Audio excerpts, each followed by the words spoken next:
One minute, you're stood in a crowd of enemies trying to mind your own business, and the next, you're going full Bruce Lee on everything in the room. Baruuk is absolutely bonkers. This melee-focused frame has it all. Crowd control, crazy resistance, and of course, massive damage. I'm going to tell you everything you need to know about how to get the most out of Baruuk in the Steel Path, and to be honest, pretty much doing any activity in the game with him. We're going to cover his abilities, how to build him, how to play him, and of course his strengths and weaknesses. So stick around if you want to understand how doing no damage actually means doing more damage. Understanding Baruuk's passive is key to understanding how to play him. Every projectile dodged or every enemy lulled or disarmed will reduce Baruuk's restraint meter. As this meter diminishes, Baruuk becomes up to 50% more resistant to damage. This means that when your meter is completely empty, enemy damage dealt to you will be halved. Baruuk's first ability is called Elude, and you guessed it, this is how we dodge enemy attacks.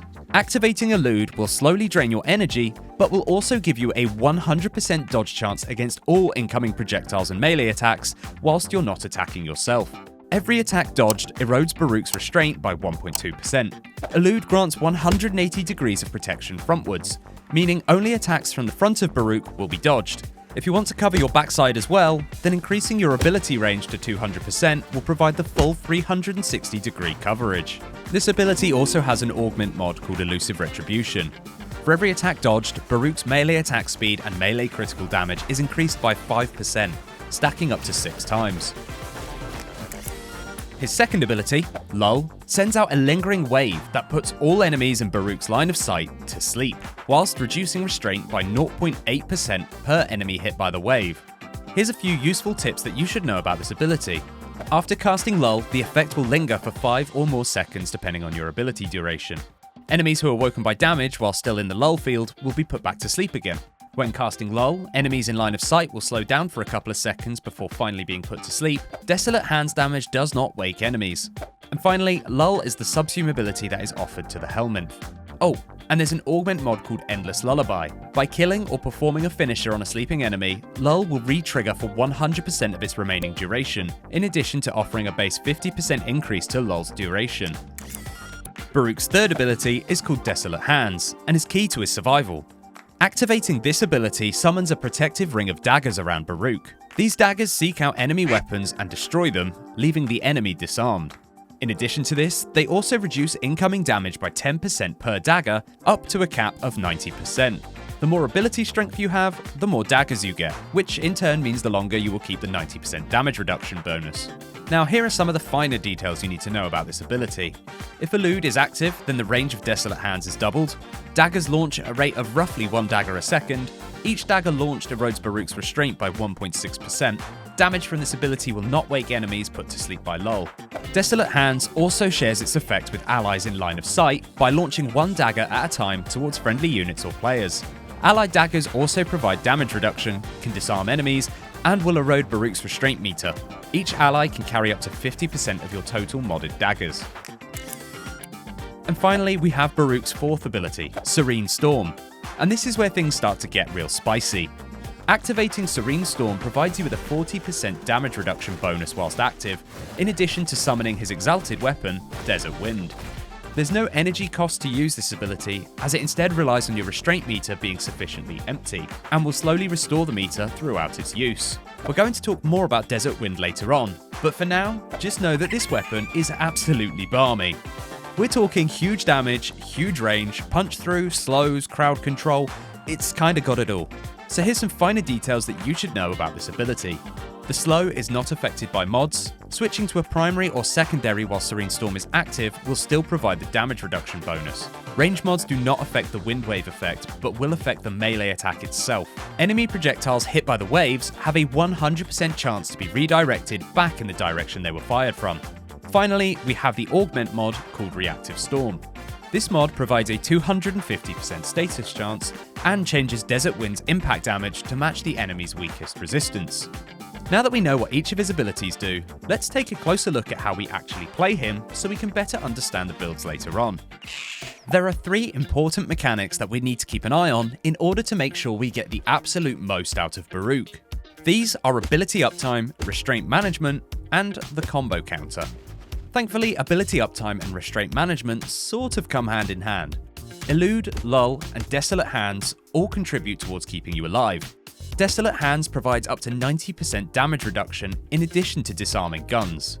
Lull puts enemies to sleep, stopping you from getting overwhelmed, and Elude pretty much stops you being damaged completely. In addition to the damage reduction each of these abilities provide, they also contribute towards eroding the restraint meter. This can provide an additional 50% damage reduction with a fully eroded meter, whilst ensuring you get the maximum possible time using Serene Storm. The final mechanic I mentioned is the combo counter. Now this obviously isn't a mechanic unique to Baruuk, but my build and a lot of others like it make use of the Gladiator mod set bonus to boost your crit chance based on how high your combo multiplier is. This means if you can get to a ×12 multiplier, you'll be seeing a ton of red crits. Increasing your combo counter, however, isn't quite as straightforward as other melee weapons. Let's do a quick run through of Baruuk's gameplay loop and I'll explain. In this scenario, I'm running a typical solo Kuva survival mission. As the enemies start pouring in, I immediately activate Elude and start absorbing some of the gunfire to erode my restraint. My build doesn't have 200% ability range, so I have a small 100 or so degree gap behind me that I need to watch out for. I usually aim for roughly 50% of the restraint meter before activating Desolate Hands for the damage reduction and Serene Storm. This is when we start to build our combo counter. Unfortunately though, the wind wave that comes off of each attack does not count towards our combo multiplier. We need to actually hit each enemy with our melee attack itself and not the wind wave. I recommend using the slide attack as the range on the wave doesn't take out the entire room. Oh, and before you try it, switching to your melee weapon to attempt to build combo multiplier before switching back doesn't work and resets the counter. Once the combo multiplier has stacked up, however, you're good to go. At this point, you can pretty much close your eyes, mash your melee button, and all of your problems will disappear. So you're probably wondering, what's the build, right? Let's break down why I selected each mod before we take a look at his exalted weapon. Gladiator Aegis and Gladiator Resolve are super important in this build. They provide armor and health for survivability, in addition to their set bonus, which together provides a 20% melee critical chance boost per combo multiplier, meaning we're critting a lot more often. Stretch is a bit of a preference that not everyone will agree with, but I use this to extend the range of Lull and Desolate Hands to hit more targets, as well as increase the radius of protection I get from Elude. Reactive Storm ensures I'm constantly applying statuses, and I usually use Viral, and that the damage type always matches the enemy's weakest resistance. Continuity slows the energy drain on Elude and increases the time that enemies are put to sleep for. Precision Intensify gives a huge ability power boost to your 4th ability. In this case, it's Serene Storm, which is our main source of damage. Blind Rage boosts overall ability power, meaning more daggers for Desolate Hands and more damage for Serene Storm. Elusive Retribution, which gives me a 30% melee attack speed and critical damage bonus. And I also use the Swift Momentum Aura to increase combo duration by 6 seconds, just to make combo maintenance a little less stressful. That's it for the mods, but what about the arcanes? Well, please ignore the fact that Arcane Strike is only rank 1 at the moment. This is because I'm too lazy to farm for it and too poor to plat for it. This arcane just gives a nice little boost to attack speed, especially at rank 5. Now this though, this is the big boy right here. Arcane Fury provides a 60% chance on critical hit for a 180% melee damage boost for 18 seconds. Pretty gnarly, but not the easiest arcane to obtain. In addition to these 2 arcanes, I also have primary and secondary dexterity maxed out on my primary and secondary weapons. Not for the melee kill bonuses, but for the max rank duration boosting bonuses. You don't need these arcanes, but with the 2 combined adding a total of 15 seconds to your combo duration, it certainly makes things a little easier. Of all the mods and arcanes in this build, I would say that the Gladiator mods, Reactive Storm, Blind Rage, and Arcane Fury are the most important. Stretch could be exchanged for adaptability if you need survival. Precision Intensify could be swapped out for a regular or primed Intensify to increase the number of daggers summoned by Desolate Hands, and Elusive Retribution could be swapped out for whatever you like. Arcane Fury is not cheap or easy to farm, and can take weeks or even months to grind for. Even getting this mod to rank 1, however, can make the difference between being able to complete Steel Path or not. Now that Baruuk's out the way, let's take a look at how to build his exalted weapon, Desert Wind. Real quick interruption. Just wanted to say that all of the footage in this video was recorded literally hours before the announcement that exalted weapons were going to be getting arcane slots.